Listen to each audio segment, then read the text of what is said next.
What's up, everybody? Welcome into a new episode of the Rapala We Are Collegiate Bass Podcast. Your host, Kyle Curry, here. We just wrapped up not too long ago our first event of 2025 as we continue the historic 20th season for the Association of Collegiate Anglers, the Bass Pro Shops Collegiate Bass Fishing Series here in 25, kicking off at Pickwick Lake in Florence, Alabama for the Pickwick Slam. The winners of that tournament, Chandler Howell and Clayton Ellis.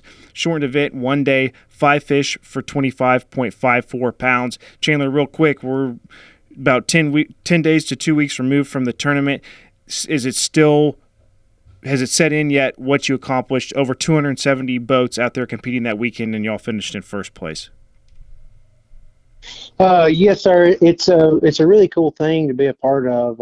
It has definitely sunk in. Just to be the one boat out of 270 that set ourselves apart, especially being at our home lake. That was a really, really big deal. Yeah, we had the opportunity to talk to y'all on the Stage Summit weigh-in that day as we were getting ready to wrap things up, and so have a little bit of an idea of how you caught them, what the emotions were like, having your team there. We'll hit on all that here throughout the interview. Clayton, yourself, to give you an opportunity to respond to what's the emotions like, maybe a sense of pride that comes from the success that y'all had. Just kind of sum up how it feels here and now, being a little ways removed from the event, all the emotions and thoughts of winning that major tournament. Yeah, man. I mean, just really Chandler hit it on the head. I mean, one boat out of 270. These are, honestly, in my opinion, these are some of the toughest. This is some of the toughest competition you can fish against. I mean, these guys fish every single day. They get out of class, they go fishing. Everybody knows what they're doing, and especially doing on home lake. I mean, just the emotions are high. Just being around everybody that you know. You look out in the crowd and you see 20 people that you know, and it really just means the world to win there. And it really adds to it. The home lake curse is definitely real. You can run history of stuff that you haven't fished in 10 years, but it really does mean a lot to overcome the home lake curse and win in a familiar crowd. Let's talk about some of the specifics there of how you caught your fish. The lake setting up that week, there have been some storms, a little bit of wind, some rain. Water temperature around that magic number for them to start spawning, but maybe not quite there yet at the time. So you had some who maybe if there was a warm front had already pushed up and spawned. Others, a majority of the lake, most likely of those fish waiting to come on up. So anglers that were able to get in those, kind of intersect those areas where the fish were moving along, that's where they're going to be set up, whether they're moving up or they were moving out, those transition spots. Talk about, Chandler, the key areas that y'all targeted and how that pattern kind of affected your game plan of where you set up to catch the winning bag. Yes, sir. Most of our day that we spent, we were mainly focusing on feeder creeks and such. Here the last couple of months, we've had a lot of rain, a lot of wind, a bunch of storms, and they keep raising. They'll raise the water level up, then they'll drop the bottom out of it, and then they'll raise it 3 feet, and then they'll drop it 2 feet low. And it's really made it hard for those fish to really decide what they wanted to do. Like you said, the water temperature was right there, right for them to really want to spawn. And as we all know, it's about that time for it. But with the water coming up and down, and the wind blowing so hard and all that, it messed them all up. And you had a lot of them that were wanting to spawn, a lot of them that had already spawned, and a lot of them that were spawning. And but we mainly focused on those creeks and stuff for those fish that were getting ready to move up and spawn, because those are always the bigger one, those post spawn fish that have gotten really fat, getting ready to get up there and sit on a bed. But most of them, like I said, hadn't quite gotten to that point because of the water level and all. So we were really just focusing on those that were getting ready to move up in the feeder creeks. Clayton, let you kind of talk about the specifics of the presentations and the baits. We heard a little bit of everything, obviously finesse style, using your forward-facing sonar like a live scope. Anglers, I heard spinner baits being worked around. I heard people flipping shallow cover. What was it exactly that y'all were doing baits and presentations-wise to get those bites in the feeder creeks that you were targeting? Yes, sir. We were just putting the trolling motor down and keeping it on high and covering as much water that looked effective as we could. Paying attention to what we were looking for on the map, looking for those creeks, looking at the mouths of these spawning bays, and just putting the trolling motor around and covering a ton of water, and mainly just throwing a minnow at everything we could see on forward-facing sonar, keeping our heads down all day, never looking at the bank, just trolling real fast and looking and throwing at every dot we could see. Chandler, something that Clayton hit on earlier in one of his initial responses was the fact that this is a body of water that you two are very familiar with. How did that play into effect during tournament competition? And y'all talk about being able to overcome the home lake curse. Is that, in doing that, did you use everything that you know and find a way to win, or did you throw out some of that information and kind of go fly by the seat of your pants to maybe mix it up and not use that history to your advantage? Kind of talk about the home lake curse and the knowledge that you have on the fishery and how it may or may not have impacted tournament day.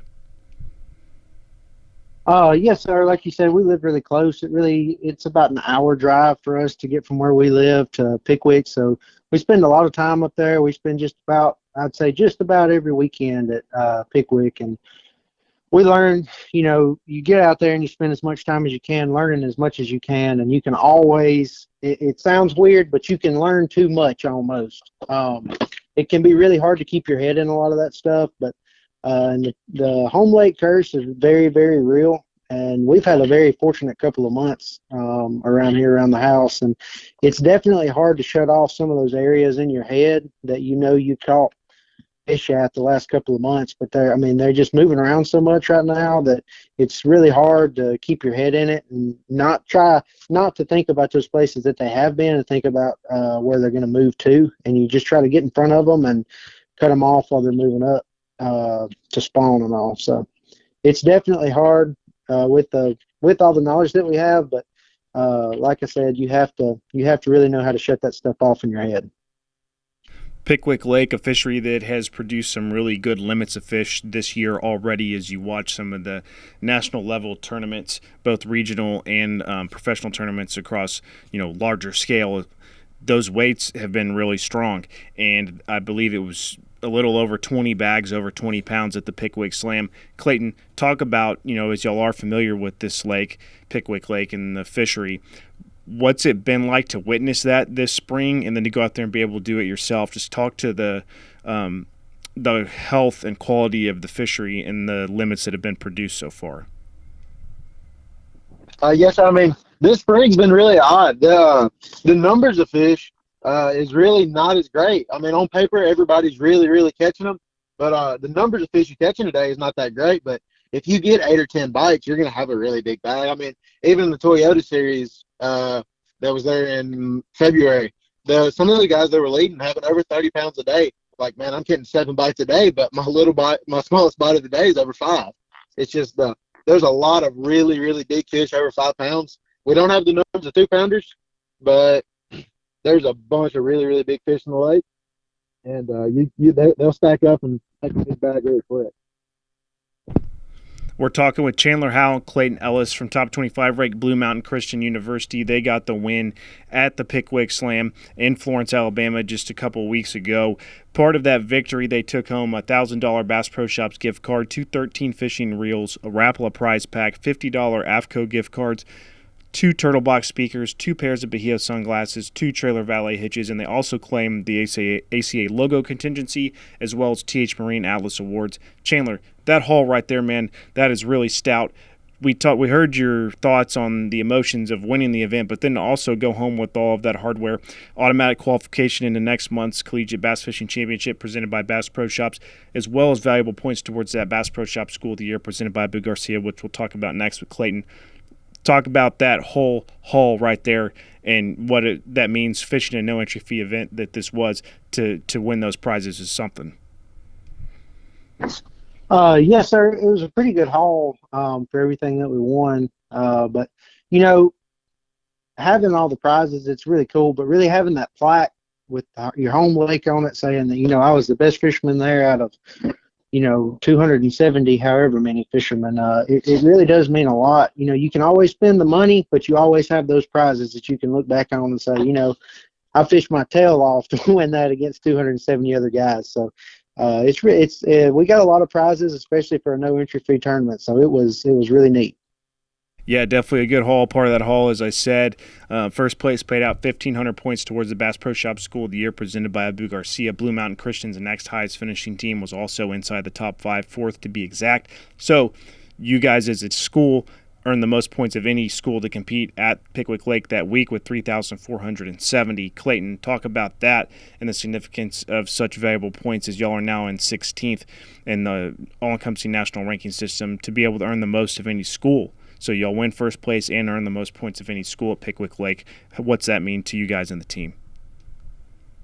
I mean, it really means a lot. It shows that I feel like it shows that, we live here, we live an hour away, and we get to get on the water every chance we can get. And it just shows that we're out there trying to learn and that we're working really hard. The best thing about it to me, in my mind, is that, you get to send automatically you get to send 4 teams as a school.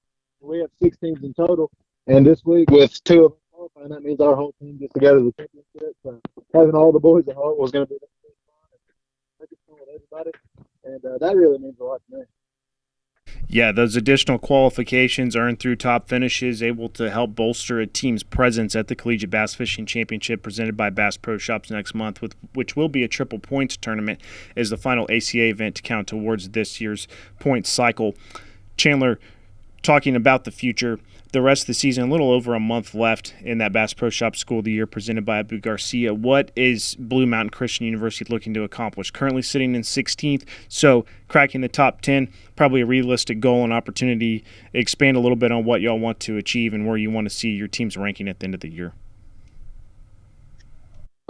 Yes, sir. We've got a couple of tournaments left this semester that we have going on that we can go to, but it would really mean a lot for us to get into that top 10, and I do believe it is 100% possible for us to make it into the top 10. But that would be a really good thing for our school, just because we don't have the big, we don't have these big 20-boat teams like all these other colleges do and stuff. We have 6 boats on our team, and it would really mean a lot for us all to sneak into that top 10 against all these big, powerhouse fishing colleges.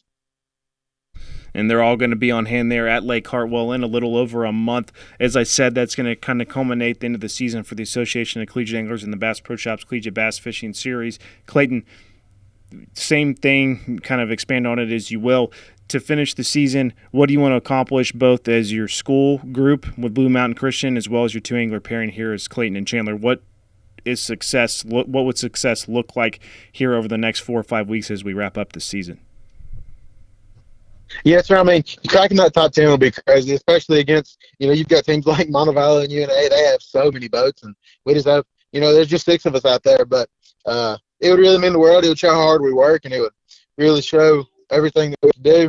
And hopefully we glorify the Lord in that and just go out and learn all we can learn and get better. And, us individually, and we're fishing on a big scale. There's a lot of eyes on it, and it really does mean a lot to do good in these tournaments just because of the amount of people that are there and the quality of the people there. So to show that you can do good consistently across the country against these guys really does, I hope it looks good to sponsors, and we can grow our brands in and of ourselves.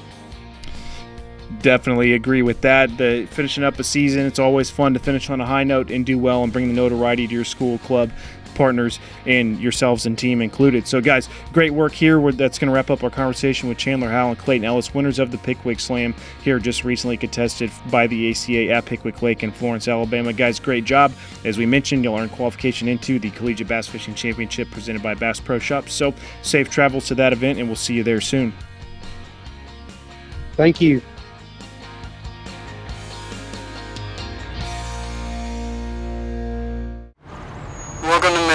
How can I help you? Everything looks good. I'm friggin' starving, man. Been spawning all morning. Ugh, TMI, bro. What do you want? I'll take a Crush City freeloader and gizzard shad. Anything to drink? Water. Pull ahead, please. Welcome to Minnow King. We're gonna have what he's had. Yeah, throw me in a net BLT, too. Pull ahead, please. Calm down. Quit feeding so much. Oh, yeah, man, I'm trying to, man. If you If you overfeed him, he's gonna hide under a log.